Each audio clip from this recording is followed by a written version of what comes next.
Pedir a Márcia, então, para dar uma boa noite antes de passar a palavra para o nosso convidado de hoje. Eu quero primeiro dar boa noite ao Dr. Sérgio, né, que é o nosso convidado, agradecê-lo por ter aceito o convite. Quero cumprimentar o pessoal que está chegando agora e quero pedir para você que está chegando agora, já compartilhe essa live, porque eu tenho certeza que vocês vão gostar bastante. Boa noite, Hélio. Boa noite, Lucas. E é isso, vai daí, Hélio. Boa noite, Lucas. Boa noite, Márcia. Boa noite a todos que estão aqui compartilhando, já mandando o boa noite e tal. Boa noite especial ao Dr. Sérgio, nosso convidado de hoje, que eu tive o prazer de conhecê-lo há mais ou menos 2 semanas, né, no máximo, e já tive com ele 2 vezes já em live, e essa é a 3ª vez agora. É um prazer estar novamente aqui com o Dr. Sérgio, podendo discutir, falar da saúde e da administração pública voltada para a saúde. Então, tenho certeza que vai ser um bate-papo bem bacana, doutor Sérgio. Queria, então, pedir uma boa noite, doutor Sérgio, e pedir para você se apresentar um pouquinho, o pessoal do Choque ainda não conhece o senhor. Bom, boa noite, Márcia, boa noite, Lucas, boa noite, Hélio, boa noite a todos aí que estão participando conosco aí desse bate-papo.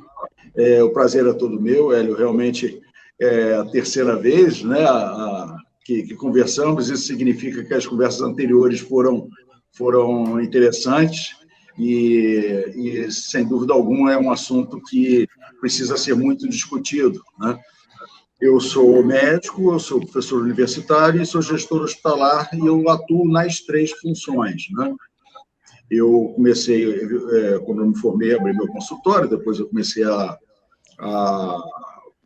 clinicar. Um pouco mais à frente, sentindo necessidade de ampliar meu trabalho, eu fui fazer minha especialização, mestrado, doutorado e entrei para a esfera acadêmica. Virei professor universitário. Um pouco mais à frente, iniciei na gestão privada, em uma unidade de saúde, uma clínica. Um pouco depois, me convidaram para a gestão de um hospital público. Não sei se vocês conhecem o Hospital da Mulher Eloneida Estudas, em São João do Meriti. Eu participei da inauguração dele e fiquei coordenando lá a maternidade até 2012, quando me chamaram para dirigir o Hospital da Mãe, inaugurar e dirigir o Hospital da Mãe, em Mesquita. Fiquei lá até 2016, depois eu saí por questões políticas e ano passado fui convidado a retornar para o hospital pela Secretaria de Estado. Eu retornei, mas quando eu vi as coisas que estavam acontecendo lá, eu achei melhor me retirar. Fiquei lá de julho até outubro. E, enfim, então foi quando eu entendi que, para continuar nesse trabalho de saúde pública, eu deveria realmente ou ter alguém dentro da política ou entrar nela. Então, foi por isso que, para fechar esse breve histórico, que eu resolvi entrar no processo seletivo do Partido Novo, do qual eu sou filiado, e a aprovação saiu agora no início do ano. O processo seletivo foi de dezembro até final de fevereiro. Então, o senhor é pré-candidato no Rio de Janeiro, né? No Rio de Janeiro. No Rio de Janeiro. Não, porque já esteve na Baixada, Mesquita, São João. Conheço bem. Já dei aula na Unigran Rio, sim, em Caxias. Pode falar, Lucas. O Lucas foi cortado 2 vezes. Antes da gente entrar de vez no assunto de hoje, eu queria perguntar para o doutor Sérgio assim, como é que ele tem visto tudo que vem acontecendo na saúde do Rio e agora com essa segunda troca de secretário, né?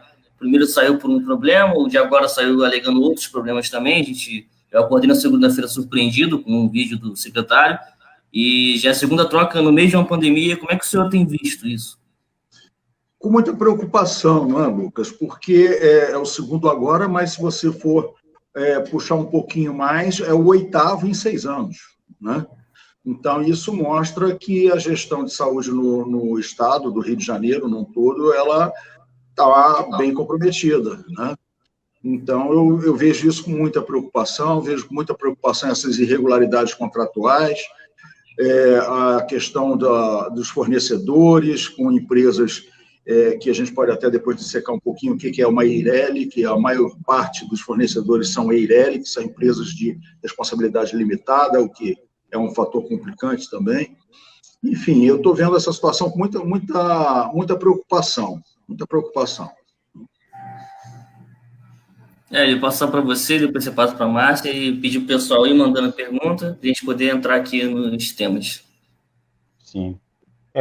Doutor Sérgio, das últimas vezes que eu conversei com o senhor citou, né, da experiência do senhor, tanto no Hospital da Mulher, né, quanto no Hospital da Mãe, Mesquita e São João, né, e o senhor falou que já tinha ouvido falar aqui da Bom Pastor, já conhecia, tinha tido algum contato com pessoas daqui, na época que ainda era Bom Pastor, que hoje agora é Maternidade Municipal de Queimados. O senhor consegue ver da forma que o senhor conhecia a maternidade, né? E hoje não tem nenhuma UTI neonatal, reinauguraram. O senhor acha que ela está mais... Só pelo fato de não ter uma UTI neonatal, ela está vamos botar assim, de baixo risco, igual o senhor chegou a comentar, teria que ser uma maternidade de baixo risco, ela tem... porque isso não foi passado para a população, tá? Reinaugurou como uma maternidade, e aí o senhor citou essa fala então deveria dizer que é uma maternidade de baixo risco. Como o senhor enxerga isso?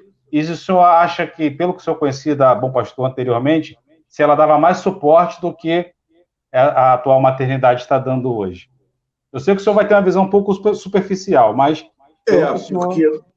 Na verdade, quando eu entrei na direção do Hospital da Mãe, a proposta do Hospital da Mãe era servir a toda a região metropolitana 1 do Rio de Janeiro. A região metropolitana 1, ela vai de Seropédica até Magé, passando pela Baixada Fluminense. E inclui também o município do Rio de Janeiro, que foi o único município que foi retirado, pelo menos em tese, né, da atuação do Hospital da Mãe. Então, o hospital também era para dar suporte para o município de Queimados, né? Eu entendo que se eles fizeram isso é porque havia essa necessidade. A maternidade Bom Pastor, ela fechou um pouco depois que eu assumi a direção lá do hospital, e aí todos os contatos que eu tive foram diretamente com os munícipes, né? Até porque eu abri uma cota de vagas para o nosso pré-natal para os moradores de Queimados, né? Em relação à maternidade de baixo risco, que você citou, uma maternidade de portas abertas, como a gente chama, uma maternidade que tem um pronto atendimento, que tem uma emergência, ela não pode ser chamada de maternidade de baixo risco, porque você não vai escolher que tipo de paciente que vai entrar a qualquer momento, né? Então, eu diria que seria mais adequado chamá-la de uma maternidade de risco indeterminado, vai depender, né, de quem entrar. E como você tem a possibilidade de receber pacientes graves, sejam com doenças que coloquem a mãe em risco ou que coloquem a criança em risco, você deveria estar preparado para tal. Com isso eu estou querendo dizer o quê? Que uma maternidade de portas abertas é importante que ela tenha uma UTI materna e ela tenha uma UTI neonatal. Eventualmente, complicações, não tem um tempo hábil para transferir para uma outra unidade, que é sempre a argumentação. Não, quando chega uma paciente de alto risco, a gente transfere para uma outra unidade. Ok, mas chega uma paciente tendo uma convulsão, ela vai aguardar uma transferência para uma outra unidade? Chega uma criança prematura que nasce, faz uma parada cardiorrespiratória, ela vai ser transferida para uma outra maternidade? Quer dizer, eu vejo um risco muito alto você ter um serviço de emergência e não ter por trás uma estrutura que possa prestar um atendimento adequado, principalmente nos casos mais graves, né? Vou fazer aqui a pergunta do Felipe Câmara. Doutor Sérgio, ele faz a seguinte pergunta. Sobre a gestão da saúde pública nesse momento de Covid, qual a sua opinião sobre aluguéis de leitos e equipamentos por preços no mesmo patamar do valor de compra desses mesmos equipamentos? E se existe alguma explicação coerente para isso? Eu já repeti outras vezes que o maior erro da estratégia do Rio de Janeiro no combate à pandemia é não tê-la. Não houve uma estratégia coerente em nenhuma parte aqui do Estado que eu tenha conhecimento. Tá? O aluguel de leitos para baixa complexidade poderia ser uma coisa interessante se você for levar em consideração que vários locais de hospedagem ficaram totalmente vazios e isso teve um impacto direto no faturamento deles. Então, seria uma forma de você ampliar os leitos, tudo dependendo da situação, né? Para casos de menor complexidade, evidentemente, onde um tratamento clínico é basicamente de recuperação, né? Com isso, traria um pouco uma oxigenação para a rede hoteleira e resolveria um pouco o problema de superlotação em locais de alta complexidade, onde esses leitos são mais necessários numa situação de pacientes mais graves, né? Agora, vários leitos de UTI no estado inteiro estavam bloqueados. O que quer dizer isso? Quer dizer que ou falta equipamento, ou porque o leito em si está quebrado, ou porque não tem pessoas para atender um paciente naquele leito ali, não tem número suficiente de profissionais de saúde para atender. Quase 2.000 leitos estavam bloqueados. Então, eu penso que poderia, antes de pensar em qualquer coisa de hospital de campanha, que agora a gente está vendo que não havia necessidade disso, utilizar esses leitos, né, revitalizar esses leitos, que isso ficaria, inclusive, como um legado para a cidade, né, passada a pandemia. Seria uma forma de melhorar a assistência de saúde da cidade de uma forma mais sustentável, né? Em relação a preço, né, que ele questionou, nós estamos vendo na mídia o tempo todo o problema do superfaturamento dos fornecedores, e aí eu vou encaixar aquela fala minha inicial das Eirelles, que há uma empresa chamada de Eireli, que significa Empresa de Responsabilidade Limitada, ela precisa ter um capital social mínimo de em torno de R$100 mil, né? Ok.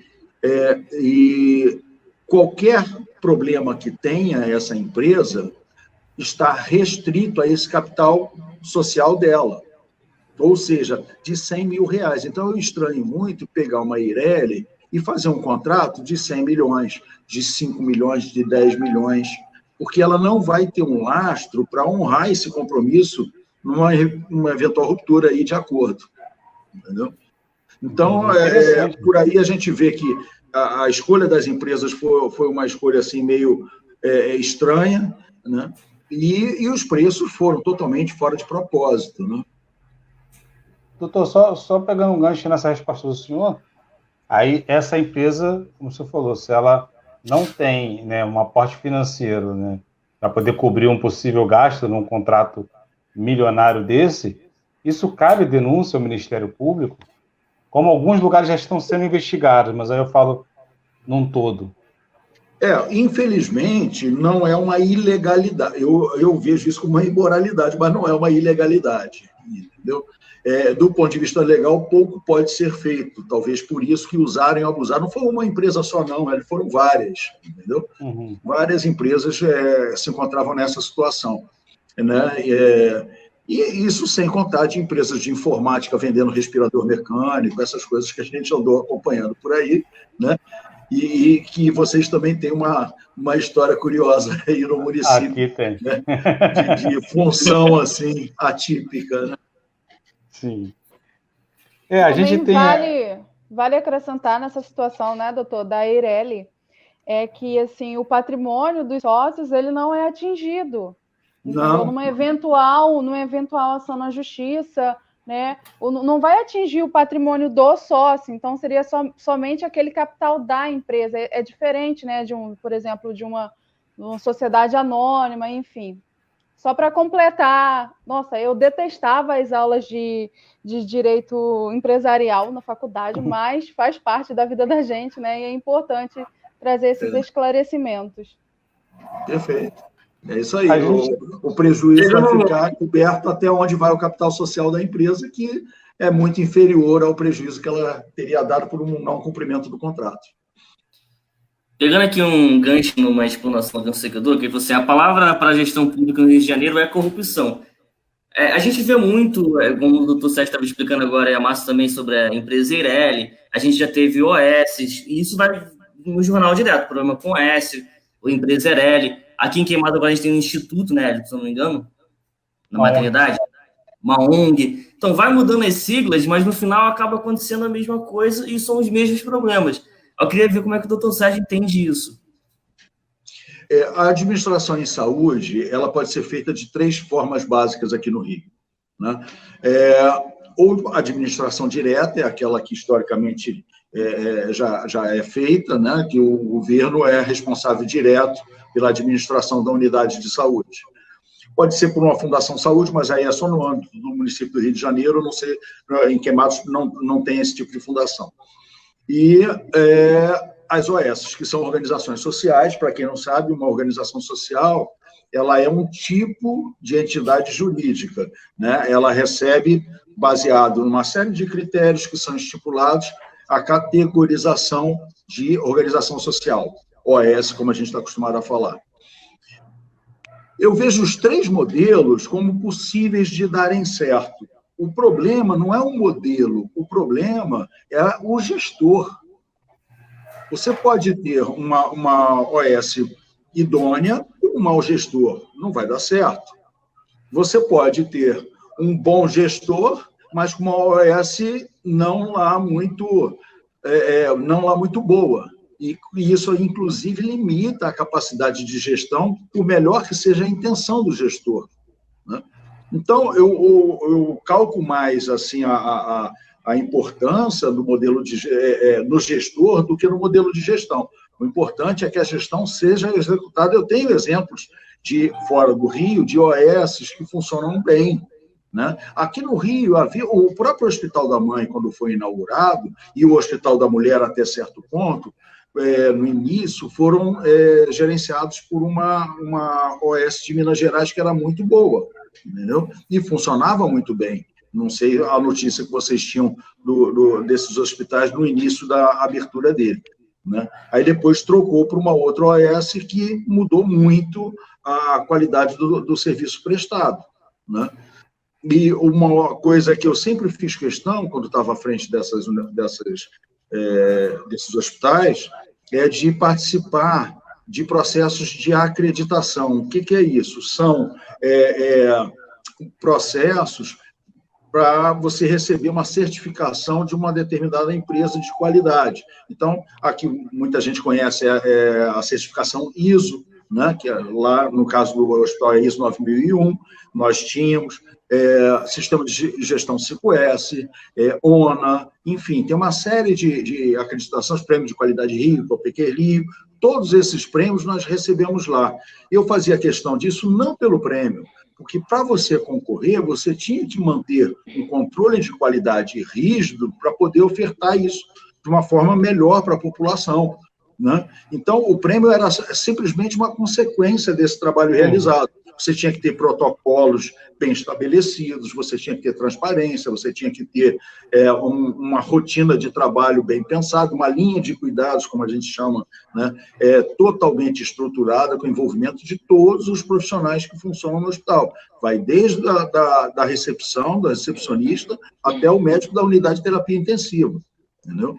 Então, passando por todos. Então, tudo isso daí faz parte da questão da gestão na saúde pública. Sim. Queria fazer uma pergunta. A gente, como o senhor falou, além da questão da empresa que hoje toca a maternidade, não só a maternidade, mas um dos centros de especialidade aqui do município, que é o CETID, que é o Instituto Se Liga, é um instituto, né, que cuida de desportos lá em São Gonçalo. A gente tem hoje, né, um secretário de saúde, que ele foi secretário de Ciência Social, mas ele é formado em jornalismo. A gente até já conversou de pessoas que não eram da área, né, da saúde, que por serem gestores conseguiram tocar.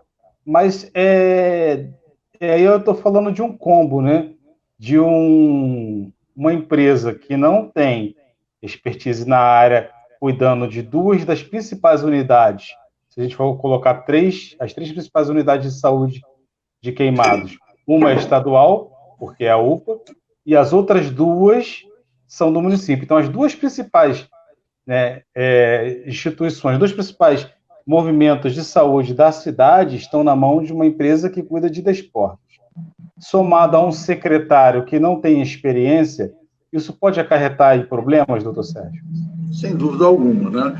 É evidente que quanto maior a qualificação do gestor, mais você vai esperar do resultado, do que ele pode entregar, né? Então, se você tem um gestor que não entende como funciona aquele sistema no qual ele está gerenciando, vai ser muito difícil para ele conseguir organizar aquilo de uma forma otimizada, né? Cobrar das pessoas o que tem que ser cobrado, né? E, em última análise, entregar um bom resultado.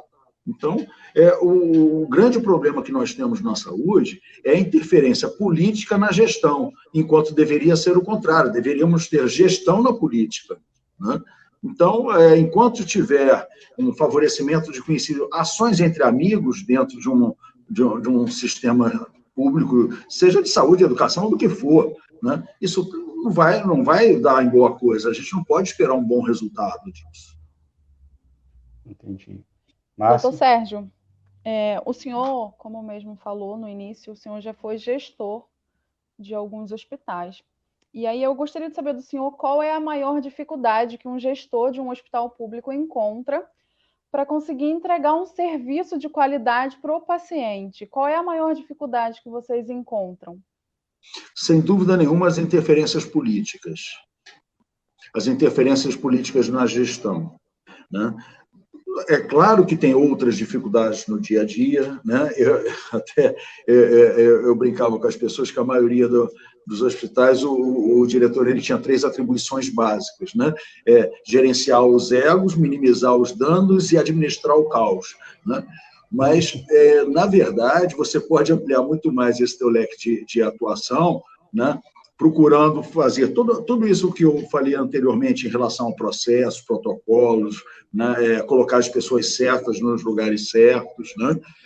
Agora, quando chega a interferência política, isso tudo se desmancha e rapidamente. O estrago, normalmente, é muito mais rápido do que a construção de um bom resultado.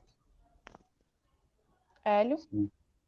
Tem uma pergunta aqui da Sabrina, que ela é pertinente, aí eu acho que o doutor Sérgio, apesar de estar muito próximo da gente nos últimos dias, acho que ele não acompanhou isso, que aconteceu um fato inédito aqui, doutor Sérgio. Eu nunca vi, se o senhor viu em alguma vez na carreira do senhor, em todos os anos de medicina, o senhor fala para a gente, tá? Porque... E vai um pouco de encontro com o que o doutor Sérgio estava falando sobre política na saúde, né? Tem um pouco a ver com isso. Tem um pouco a ver. A gente viu uma cerimônia essa semana, onde vários políticos, né, cortaram a fita, fizeram uma cerimônia de inauguração, porque Queimados não tinha tomógrafo, e fez uma cerimônia de inauguração de uma sala com um tomógrafo alugado. O que o senhor acha de uma cerimônia de inauguração para a sala de tomógrafo inaugurado? Alugado. Desculpa.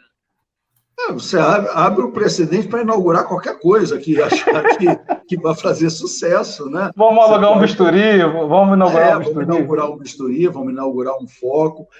A compra de material é inerente à atividade de gestão da unidade.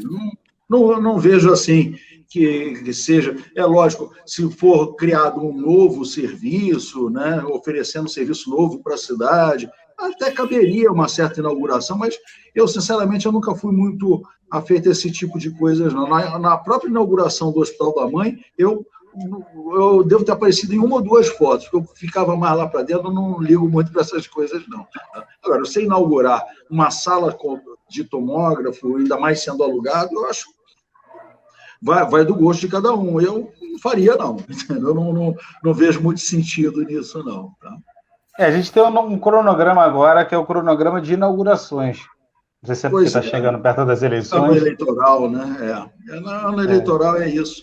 Eu não sei se vocês sabem, o Hospital da Mãe ficou fechado durante 2 anos. Pronto. Não sei. Tá? Não sabia. pronto, com luzes acesas no exterior para evitar depredação, etc. e tal. Quando eu inaugurei o hospital, uma das grandes tarefas que eu tive no primeiro ano é trocar todo o sistema elétrico, porque já tinha curto para todo lado, o sistema hidráulico estava cheio de infiltrações, que é como se fosse uma casa fechada há 2 anos, né? Então, tinha muita coisa estragada, porque ficou 2 anos fechado, aguardando o ano certo de 2012 para inaugurar. Uma coisa que... Aí eu vou abrir agora a pergunta para os três. Ninguém inaugura nada no ímpar, não sei se vocês já perceberam isso, né? É verdade. Só em ano par, é verdade. Eu vou abrir a pergunta agora para os três, que é a questão meio de lei. Vocês estavam falando aí agora há pouco sobre o atual secretário de saúde, né? Sim. O cargo, ele exige exclusividade, certo? Sim. Então, teve várias denúncias, inclusive, com o Osíris, porque ele tinha outro emprego. Mas o atual secretário também vai responder pela assistência social, que é uma outra pasta bem complicada. Então, é uma pergunta de leigo, assim, para os três e para o doutor Zé também. Como é que um secretário de saúde, no meio de uma pandemia, vai responder pela saúde e também pela assistência social, que é uma das áreas mais afetadas também nesse momento de pandemia? Ô, Lucas, o que acontece? Eu, inclusive, nem tinha comentado com vocês, mas eu fiz um vídeo hoje fazendo análise dessas inaugurações, dessa troca de secretário, dessa dança de cadeiras, né? E para a gente jogar lá no Falha de Construção, que faz um tempinho que eu não produzo nenhum vídeo para lá. É no mínimo estranho, né? Essa situação aí é no mínimo estranho. Cabe todo mundo parar e pensar em relação a isso, porque ficou uma coisa assim, a gente não sabe muito bem qual é a intenção. A gente só sabe que o cara que assumiu agora, ele vai ter o ônus. Ele também vai ter o ônus, né? Ele vai responder lá, enfim, tudo que aconteceu e tudo mais. Então, eu acho que é mais uma questão de jogada política mesmo, no meu ponto de vista. Não tem muita coerência, assim, essa troca, mas enfim. Quanto mais atribuições que for recebendo, maior a dificuldade que vai ser encontrada se você tem boa intenção, né? São duas pastas de extrema importância, né? Ainda mais nesse momento, né? Saúde e assistência social, porque a gente está numa pandemia, onde a saúde, não precisa nem explicar por que é importante, e a assistência social é onde tem vindo as cestas básicas, onde tem ajudado, né, as pessoas que estão ali precisando, auxílio emergencial, tudo feito lá nos CRAS e tudo mais. Então, são, hoje, talvez as duas pastas mais importantes do município. E está na mão de uma única pessoa, né? E aí aquela questão que o doutor Sérgio, em outra live, a gente brincou que às vezes você não consegue fazer tudo, né? Porque o pato, ele nada, ele voa, ele anda, mas ele não faz nenhuma das 3 coisas direito. Então, a gente tem essa questão de realmente você tentar focar em alguma coisa. Essas duas pastas de extrema importância é um pouco complicado. E aí soa, realmente, como foi falado, soa política, não soa gestão pública, nem gestão da saúde, né? Lembrando que o secretário anterior, né, ele tinha 6 empregos, então é uma coisa assim recorrente aqui no nosso município que pessoas extremamente ocupadas ocupem pastas tão importantes. E aí eles não conseguindo entregar aquilo que de fato deveria entregar à população, né? A população é quem não quero sofre. cumprimentar aqui, Márcio, o doutor Sérgio, né, porque até o doutor Osíris é um colega de profissão dele, né? Mas o doutor Osíris, ele foi condenado em São João de Meriti, naquele escândalo conhecido como Farra das Ambulâncias, e ele não poderia ter assumido aqui em Queimados. Assumiu ainda assim, e 6 meses depois ele foi exonerado, e além disso aconteceu o que a Márcia falou, ele tinha 5 matrículas além daqui, então ele tinha 6 empregos num cargo que a gente sabe que deveria ser de exclusividade, né? Secretário de Saúde de um município. Então ele tinha 6 empregos. Então, a gente tá já há um bom tempo com carência de secretário de saúde aqui, doutor Sérgio. A Secretaria de Saúde ela tem sempre muita coisa para fazer e exige, na minha concepção, exclusividade. Senão você não vai realmente conseguir fazer uma boa entrega, né? Principalmente a municipal, que dentro da atribuição ela tem a atenção básica de saúde, né? Quantos postos de saúde tem em Queimados? Sabe dizer de cabeça? Mais ou De menos. cabeça, não. Suficiente? Não, só pouco mais de 10, né? Acho Pois que uns é. 12, mais ou menos. Pois é. E eles estão completos no seu quadro funcional? Não, com Não, certeza não. inclusive, semana passada a gente teve, semana passada ou retrasada agora, porque a gente estou meio confuso nessa quarentena, mas a gente teve informações sobre o posto do Inconfidência, onde somente tinha um enfermeiro que estava aplicando a vacina e ele mesmo preenchia o cadastro, ou seja, ele estava sobrecarregado. Né? Também Pois é. teve pessoas reclamando aqui no posto da Vila Americana de esperar 3 horas para conseguir dar uma vacina num bebê, ou seja, você já sai de casa, já está colocando um bebezinho em risco, né, diante dessa pandemia, e aí você ainda tem que aguardar 3 horas para que uma coisa assim, que deveria ser rápida, acontecer. Então, a gente imagina que seja justamente pela falta de pessoal para poder, né, fazer esse serviço ali direitinho, enfim, entregar Até o que deveria porque, ser entregue. em determinadas situações, principalmente de vulneráveis, como você citou, Márcia, poderia existir uma equipe de saúde da família para fazer a visita domiciliar. E alguns, né, procedimentos, principalmente de vacinação, assim, pode ser feito, né? Enfim, é aquela história, a Secretaria de Saúde Municipal, ela tem muita coisa que ela pode fazer, até porque 80% dos problemas de saúde de uma comunidade são resolvidos na atenção básica. E se eles não forem resolvidos na atenção básica, o que eles vão gerar? Internações desnecessárias pelo agravo de doenças, né? Deshospitalização mais demorada, porque também a atenção básica não vai dar um suporte numa recuperação pós-hospital, e com isso você aumenta a média de permanência desses pacientes nos hospitais, com a internação mais prolongada, diminuindo assim a sua capacidade de resolver outros pacientes, outros problemas. Né? É o que a gente chama de giro de leito. Cada leito tem que ter uma capacidade máxima de internar pessoas ali de curtas internações, quanto mais curtas, melhor.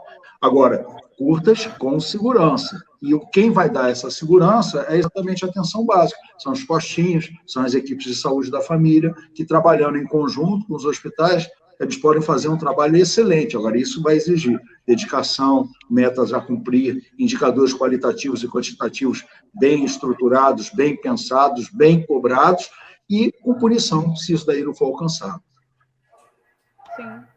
Sim. Eu queria só... Eu não sei se o doutor Sérgio ficou sabendo, eu acho que talvez por alto ele soube que o Ministério Público, né? O Ministério Público, ele sempre faz notificações onde ele vê alguma irregularidade, às vezes através até de denúncias mesmo, né? Mas aqui em Queimados ele chegou a entrar com uma ação, não sei se o senhor soube, ele entrou com uma ação cobrando da prefeitura e colocando a prefeitura num local como tratando com descaso o Covid-19, dizendo que não tinha um relatório, que não tinha um preparo, como você falou que isso acontece em todo o estado, né? Não tinha um plano de flexibilização. Então, a gente até ouviu de algumas pessoas do governo dizendo, não, o Ministério Público faz isso toda semana. Não.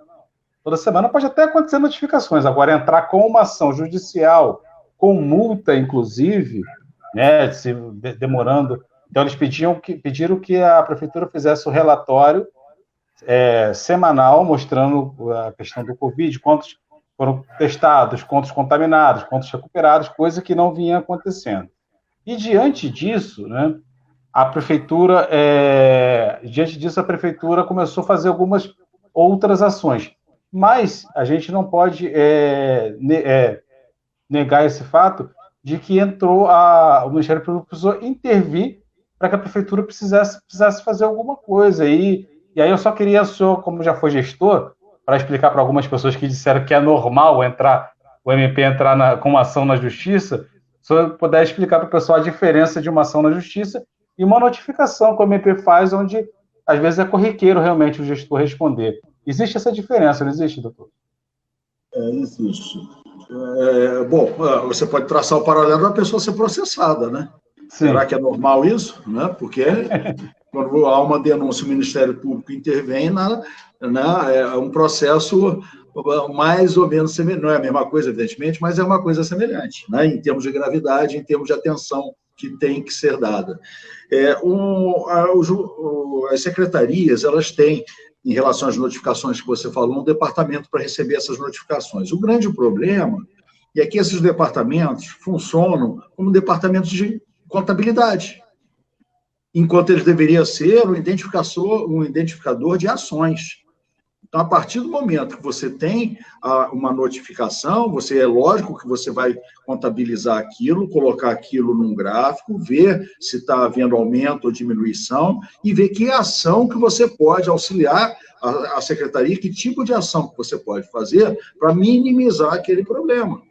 Nós temos, na região da Baixada Fluminense inteira, a maior taxa de tuberculose do Brasil, porque eles se limitam a contar o número de casos. Nós temos na Baixada Fluminense o maior índice de sífilis do Brasil, porque se limita a ficar contando os casos. Por que não há uma campanha, uma ação conjunta para combater esses problemas? É lógico que isso vai dar trabalho, é lógico que você vai ter que buscar pessoas que tenham a capacidade de executar esse tipo de trabalho. Mas é uma coisa que tem que ser feita. E o comitê de notificação, ele tem que auxiliar nesse trabalho, não ficar simplesmente informando, olha, nós temos tantos casos, nós temos tanto caso, nós temos tanto caso, e daí? Né? E vai fazer o que com isso? Né? É uma coisa que me chamou a atenção, doutor.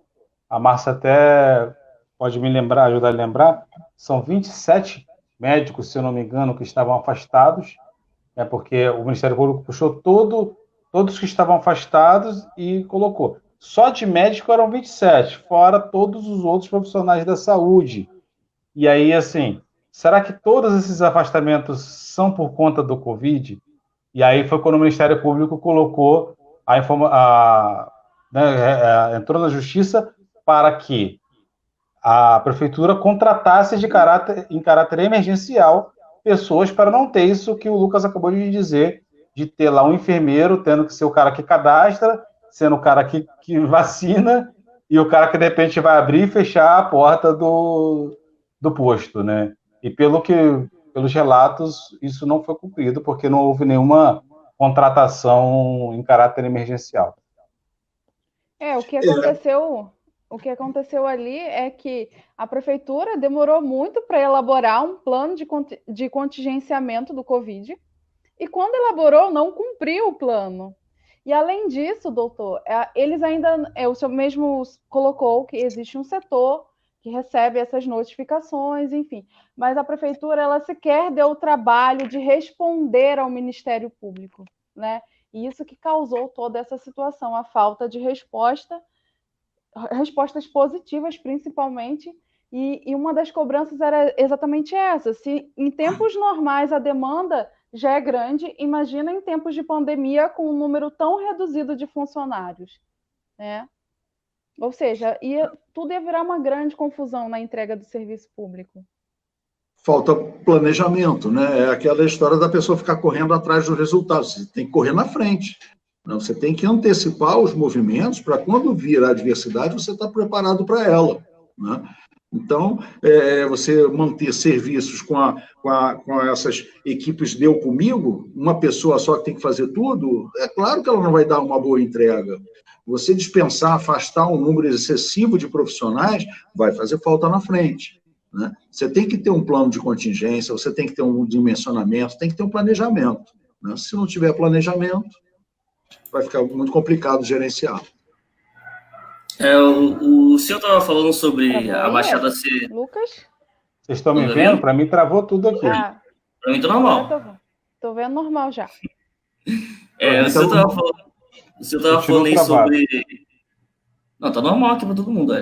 Então, beleza, mas eu estou travado. Mas vai. Vou tirar você de novo, peraí. Estou ouvindo. Isso melhorou? Melhorou? Não. Então, enquanto o Hélio tenta se arrumar ali, que aconteceu com o problema, o senhor estava falando sobre os altos índices, né, da Baixada, tanto em sífilis como em tuberculose, e agora, pegar os números do coronavírus também, várias cidades da Baixada estão com números altíssimos. Aí eu queria saber do senhor se foi uma falta de atenção da saúde para a Baixada como um todo, né? Porque não olhou, porque não era só a Covid, eram outras doenças, assim como o senhor pontuou, e agora os olhos todo mundo está voltado para a Covid, né? Acaba que explodiu esses casos assim, né? Aí eu queria saber um pouco do senhor, assim. Pois é, o problema, a epidemia, ela veio demonstrar a grande fragilidade do sistema de saúde que nós temos, né? Agora, um problema maior ainda do que esse é que essas outras doenças, né, perderam a sua visibilidade, mas não perderam suas necessidades. Tem pessoas que continuam tendo infartos, tem pneumonias, existem picos hipertensivos, existe derrame, existem todas essas doenças acontecendo. Só que com as atenções todas voltadas para a Covid, o planejamento está sendo feito só em cima disso. Então, infelizmente, o Rio de Janeiro, num todo, o estado do Rio de Janeiro, tem um dos maiores índices de mortalidade no país, né? O nosso índice de mortalidade da epidemia já é quase que o dobro do de São Paulo, e muito próximo do Amazonas, que é um local que só tem UTI na cidade de Manaus, no estado inteiro, entendeu? Então, as pessoas tinham que se programar para ter esse maior aporte, mas aproveitar também para reforçar a sua estrutura, para que ela fique depois como legado para a cidade, até para atender as outras doenças que vão continuar depois da epidemia.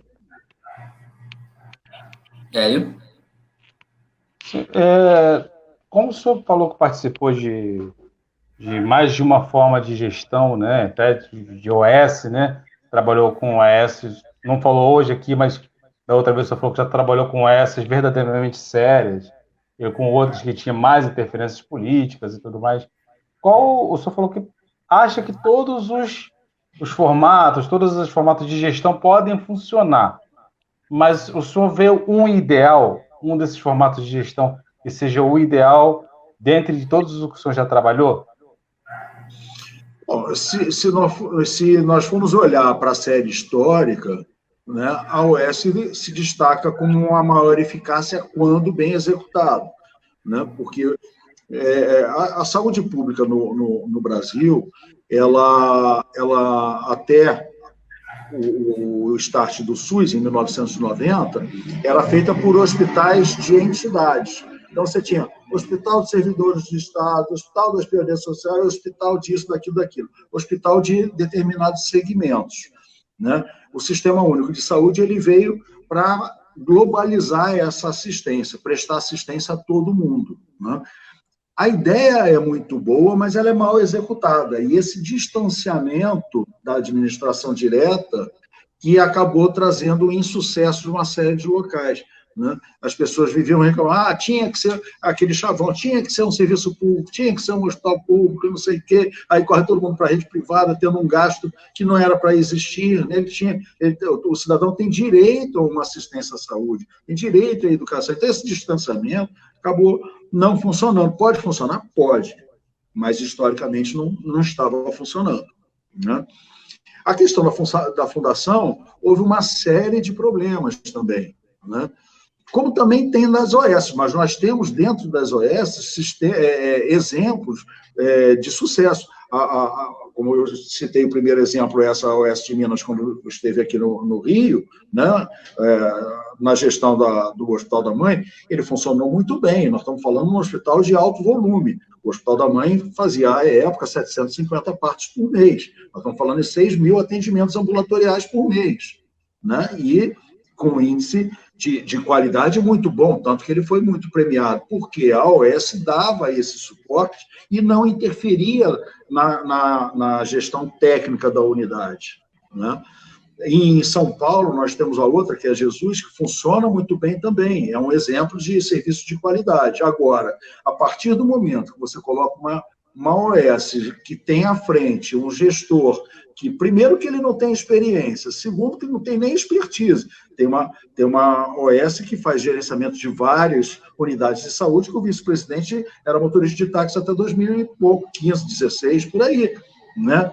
Não tenho nada contra o motorista de táxi, ele deve dirigir provavelmente muito melhor do que eu. Agora, será que ele tem a capacidade de gerenciar não só um, mas vários hospitais? Né? Que tipo de interferência que você vai esperar numa pessoa dessa? Uma interferência de qualidade? Não. Agora, quem me preocupa mais ainda do que quem está à frente dessas OS é quem está atrás delas. Uhum.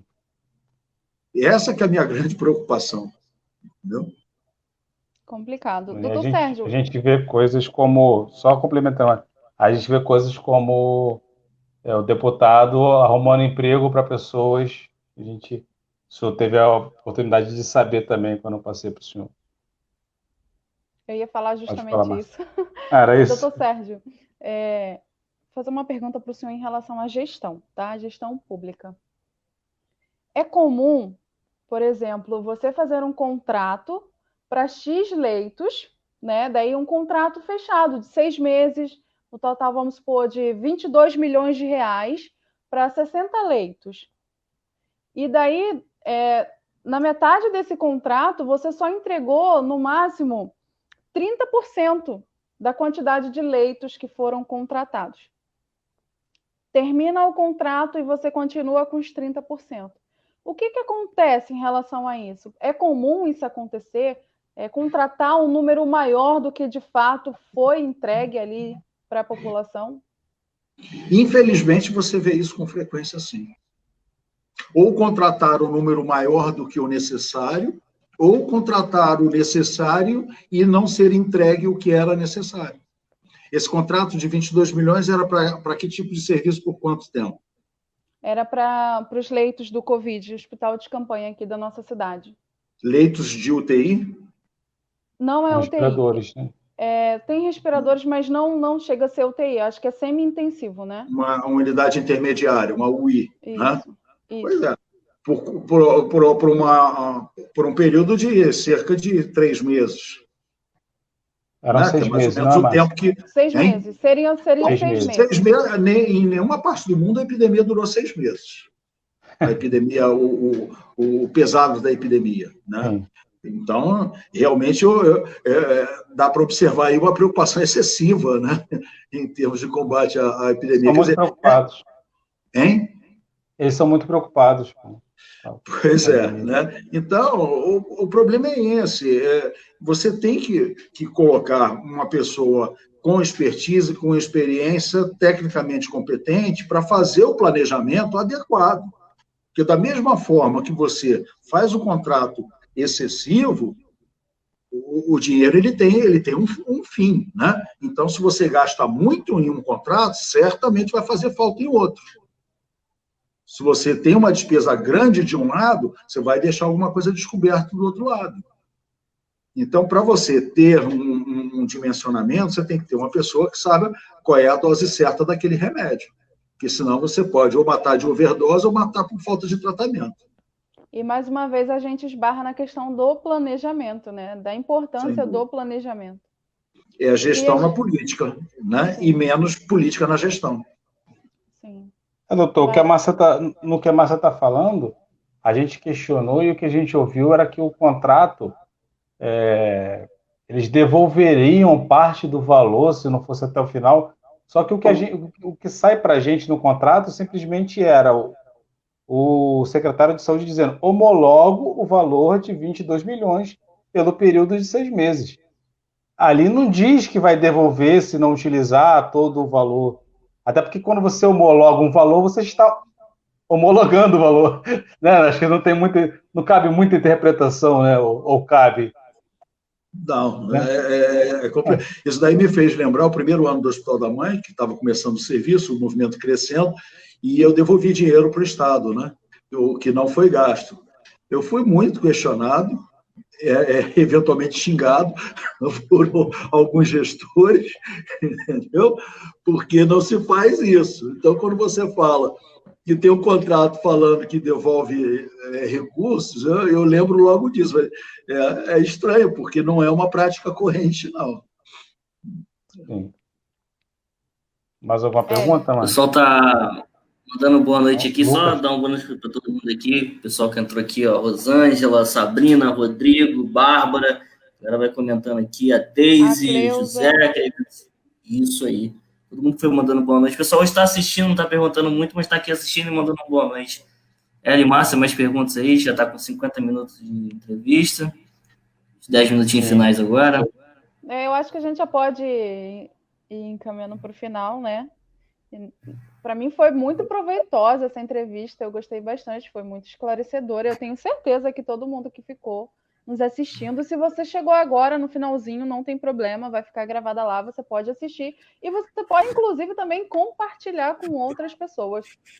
E eu já vou aproveitar e já vou me despedindo por aqui, avisando que vai ter vídeos lá no Falha Hélio. Eu produzi alguns vídeos, depois eu vou mandar para vocês, Lucas principalmente, né? Que sempre faz uma edição muito boa lá no vídeo, falando justamente dessa questão aí. Não vou adiantar, mas em relação a essas inaugurações, até de bisturi, como a gente mesmo mencionou. Enfim, gostaria de agradecer ao senhor, doutor Sérgio, por se dispor a estar aqui com a gente. E agradecer aos meninos, mais uma vez, por eu estar aqui junto com vocês. É sempre um prazer estar aqui no Choque junto com vocês. E todo mundo que está nos assistindo também, né, gente? Agradecer vocês e pedir para vocês, mais uma vez, compartilhem e não deixem de deixar lá o seu comentário, o seu like, fazer aqui a blogueirinha agora nesse momento. Pode deixar o seu like, pode compartilhar e é isso. Eu queria agradecer mais uma vez a Márcia, o Lucas, a todos que fizeram essas perguntas, que acompanharam. Nunca é demais lembrar, né, que há 10 dias atrás a gente completou 2 anos de choque, de queimados. Então a gente ainda está nas semanas de comemorações e hoje a presença do doutor Sérgio aqui. 2 anos que mataram a gente também, rapaz. A gente tem que comemorar isso também. 2 anos. Saiu uma fake news uma vez, doutor. Saiu uma fake news que a gente teria morrido. Mas enfim, a gente está vivo. E aproveitar, né, e agradecer, né, que nessa festividade de 2 anos está aqui o doutor Sérgio, que, né, aceitou prontamente o convite para poder falar do assunto que ele domina, né, e falar para quem, né, ele já vai falar também, mas para quem não conhece, procurar o doutor Sérgio nas redes sociais dele, ele vai dizer aqui Instagram, Facebook, então procurar porque vale muito a pena, eu já sigo no YouTube também, agora, né, só não seguia no YouTube, agora já estou seguindo no YouTube também, vale muito a pena acompanhar o doutor Sérgio. Então, boa noite a todos e todas aí. Doutor Sérgio, queria pedir boa noite do senhor e também umas considerações finais, e como ele lembrou aí, fala das suas redes também, para o pessoal poder te seguir e acompanhar. Bom, eu queria primeiramente agradecer a vocês três, foi realmente uma conversa muito proveitosa, foi agradável, é sempre bom a gente ver pessoas que estão interessadas realmente em trazer uma informação para a população, em tempos que essas informações são tão truncadas, tão enviesadas, né? Então, pessoas que têm essa intenção de trazer uma informação mais limpa, mais clara, é sempre relevante esse serviço que vocês prestam. Queria parabenizar vocês por isso, agradecer muito o convite, e fico à disposição sempre que vocês julgarem que eu possa contribuir de alguma forma, né? Em relação às redes, eu acho que o mais fácil é o blog, porque dali eu tenho o link para todas as redes. É o meu nome, Sérgio Teixeira, sem acento, evidentemente, tudo junto, sergioteixeira.blog, só isso. Ali já vai cair no blog e dali você tem o link para as redes todas, fica mais fácil de guardar, né? E, inclusive, fica como um canal de comunicação, se alguém tiver alguma dúvida, quiser me perguntar alguma coisa, eu estou sempre disposto a contribuir no que tiver ao meu alcance, tá bom? Então, muito obrigado para vocês e uma boa noite para vocês e para todos que assistiram. Queria agradecer a todo mundo que assistiu, e como a Márcia falou, você que ainda está aqui, não deixou o seu like, deixa o seu like porque ajuda a gente. Agradecer, um beijo, até a próxima live, tchau.